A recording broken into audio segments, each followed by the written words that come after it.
AutoCAD সফটওয়্যারে partition all নিন মাত্র 2 মিনিটে আপনি যে কোনো মেজারমেন্টের পার্টিশন অলগুলো নিতে পারবেন। সর্বপ্রথম আপনি এখান থেকে ইউএন দিবেন, ইউএনটা ইউনিটস, টাইপ থেকে আর্কিটেকচারাল 0 ফিট 0 ইঞ্চি, তারপর ওকে দিবেন। নাম্বার 2 ডি লেখে এন্টার, মডিফাইতে যাবেন, প্রাইমারি ইউনিটস, ইউনিট ফরম্যাট থেকে আর্কিটেকচারাল 0 ফিট 0 ইঞ্চি, তারপর টেক্সট থেকে টেক্সট হাইটটা কত ইঞ্চি দেব, 6 ইঞ্চি, ওকে, সেট করেন, ক্লোজ।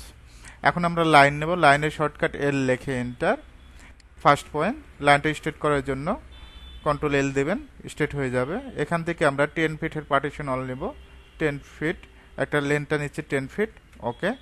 এখন আমাদের এখানে পার্টিশন অলটা কত ইঞ্চি হবে, 5 ইঞ্চি, ও লেখে এন্টার, 5 লেখে এন্টার, ওকে।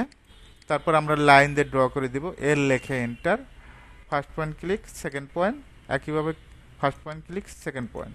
এখন এই পার্টিশন হলের মেজারমেন্ট আমরা একটু চেক দেব। যদি চেক দিতে চাই দেখেন 10 ফিটের লেন্থটা আছে 10 ফিট, আর আমাদের পার্টিশন ওয়ালটা এদিকে 5 ইঞ্চি, ওকে। আমরা যদি এই কাজটা যদি রেক্ট্যাঙ্গেল দিয়ে করি, রেক্ট্যাঙ্গেল দিয়ে করতে পারবো। রেক্ট্যাঙ্গেল দিয়ে শর্টকাট আর ইসে, এখান থেকে একটা বেডরুমের আকার 12 ফিট, অবশ্যই কমা দিবেন, এদিকেও 12 ফিট, ওকে। আমাদের পার্টিশন ওয়ালটা হবে 5 ইঞ্চি, ও লেখে এন্টার, 5 লেখে এন্টার, জাস্ট আউটসাইডে নিয়ে নেবেন, সেন্টার টু সেন্টার 12 ফিট থাকবে। এখান থেকে এখানে দেখেন 12 ফিটই আছে। এভাবে চাইলে খুব সহজেই আপনি 5 ইঞ্চির পার্টিশন ওয়ালগুলো নিতে পারবেন।